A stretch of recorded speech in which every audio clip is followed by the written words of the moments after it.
അസ്സലാമു അലൈക്കും വറഹ്മത്തുള്ളാഹി വബറകാതുഹു.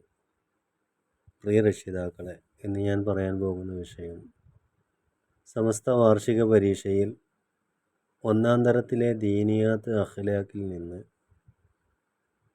വരാനിടയുള്ള മോഡൽ ക്വസ്റ്റ്യൻ എങ്ങനെയാണെന്നതിനെക്കുറിച്ചാണ്. സെക്ഷൻ 1 ഉത്തരം പറയാം. ദീനിയാത്ത് അഖ്ലാഖ് പറയാനാണുള്ളത്. ഉസ്താദ് ക്വസ്റ്റ്യൻ ചോദിക്കുമ്പോൾ അതിൻ്റെ ആൻസർ കുട്ടികൾ പറയാനാണ് ഉണ്ടാവുക. 1. എല്ലാം കാണുന്നവനും കേൾക്കുന്നവനും ആരാണ്? അതിൻ്റെ ആൻസർ അള്ളാഹു ആണ്. 2. നബി സല്ലല്ലാഹു അലൈഹി വസല്ലമ തങ്ങൾ ജനിച്ച സ്ഥലം ഏതാണ്? മക്ക. 3. നമുക്ക് വേണ്ട അറിവുകൾ പഠിപ്പിച്ചു തരുന്നത് ആരാണ്? ഉസ്താദുമാർ. 4. നാം കൂട്ടുകൂടണം ആരോട്? നല്ല സ്വഭാവമുള്ള ആളുകളോട് കൂട്ടുകൂടണം. 5. നമ്മെ പ്രസവിച്ചത് ആരാണ്? അതിൻ്റെ ആൻസർ ഉമ്മയാണ്.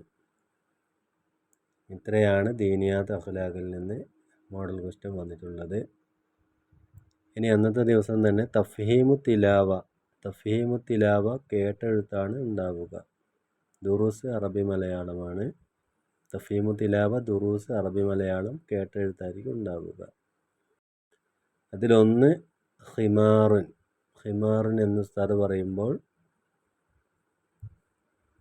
കേട്ട് എഴുതാനാണ് ഉണ്ടാവുക. 2 ത്വമാതിമു. 3 ദില്ലൗതാദി. 4 വിശേഷം. 5 നഖം. 6 വിജ്ഞാനം. ഇത്രയും കാര്യങ്ങളാണ് ദീനിയാത്ത് അഖ്ലാഖിൽ നിന്നും അതേപോലെ തഫ്ഹീമു തിലാവ ദുറൂസ് അറബി മലയാളത്തിൽ നിന്നും മോഡൽ ക്വസ്റ്റ്യനായി വന്നിട്ടുള്ളത്. രക്ഷിതാക്കൾ വിദ്യാർത്ഥികളെ കുറേ പ്രാവശ്യം പ്രാക്ടീസ് ചെയ്യിച്ച് മദ്രസയിലേക്ക് പരീക്ഷയ്ക്ക് വേണ്ടി അയക്കാൻ തയ്യാറാവണമെന്ന് ഉണർത്തിക്കൊണ്ട് നിർത്തുന്നു. അസ്സലാമു അലൈക്കും വറഹ്മത്തുള്ളാഹി വബറകാതുഹു.